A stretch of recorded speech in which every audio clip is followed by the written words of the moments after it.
सिकाउनु पर्छ। हर्क साम्पाङ ज्यूले खाली विरोध गरिरहेछ। आज कमेन्टमा कसको गाली गलौज आउँछ? गर्ने हो। अनि भविष्यको प्रधानमन्त्री बन्न चाहनुहुन्न तपाईँ?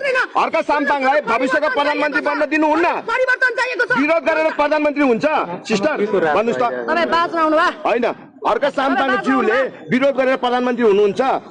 जनतालाई सम्बोधन गर्नु परेन? जनताको माग के हो, मुद्दा के हो, समस्या के हो? अहिलेको बालबाला प्रधानमन्त्रीलाई कसरी ट्र्याकमा ल्याउनु पर्छ, कसरी कार्यान्वयन गराउनु पर्छ, त्यो पनि त हर्क साम्पाङमा खुबी हुनु पर्यो नि त, होइन र? हामीले यो सोच्दा गलत हो? सदनमा सबैभन्दा राम्रो होइन शालीन भद्र भलाद्मी भएर बोल्ने को? हर्क साम्पाङ होइन? राजीनामा मागेको त्यो पनि शालीन भएर बोल्नु भएको हो। तपाईहरुलाई त यही मात्र एक शब्द बोल्नु भएको छैन। उहाँ राजीनामाको माग उठाउनु भयो। राजीनामा चाहियो, प्रधानमन्त्रीको राजीनामा चाहियो। के चाहिँ जनतालाई माफी माग्नु पर्यो के? बुझ्नुभयो? ल, बालेन शाहले राजीनामा दियो। अब बालेन शाहको सट्टा कसलाई राख्ने त? छैन त। को छ भन्नु न? त्यत्रो छैन राष्ट्रसभामा। हैन, तपाईँ भन्नु न। त्यही मत लिएर आएको मान्छेहरुको छैन। रवि छ नि त। रवि त मिल्दैन।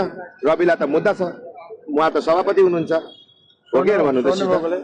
जस्तै हिजोको दिनमा संसदमा चाहिँ हंगामा भयो नि। तपाईँ यसलाई कसरी हेर्नु भइरहेछ?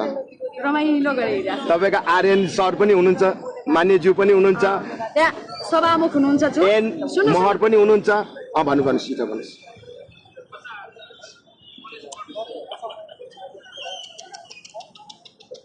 अनुहार हेर्छु है नेपाली जस्तै त लाग्छ, तर तपाईँ साह्रै दयालु हुँदो रहेछ। तपाईँ पीडितहरूमा चाहिँ एकदम दया गर्ने जुन तपाईँको एउटा अनुहारले झल्काइरहेछ क्या, एकदम दयालु हुँदो रहेछ। मलाई त यस्तो लाग्न थाल्यो कि मेरो देश कहिले विकास होला,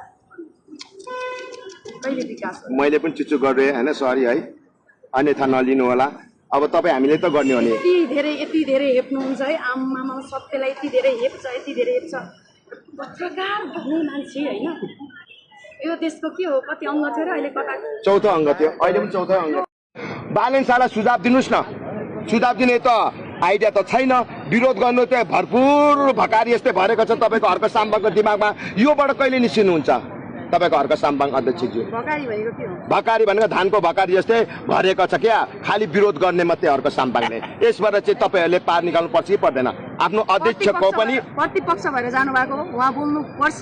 ल ठिक छ, संसदबाट किन बाहिर निस्किनु भएको हर्क साम्पाङज्यू? संसदबाट प्रधानमन्त्री उपस्थित हुँदा किन बाहिर निस्किनु भयो भन्नुहोस्? म पनि एन्सर दिनु। तपाईँमा त एन्सरै छैन सिस्टर। एन्सर तपाईँ एक्लै बोल्नु न त। तपाईँ किन क्यामेरा ल्याएर अगाडि आउनु? सिस्टर बोल्नु।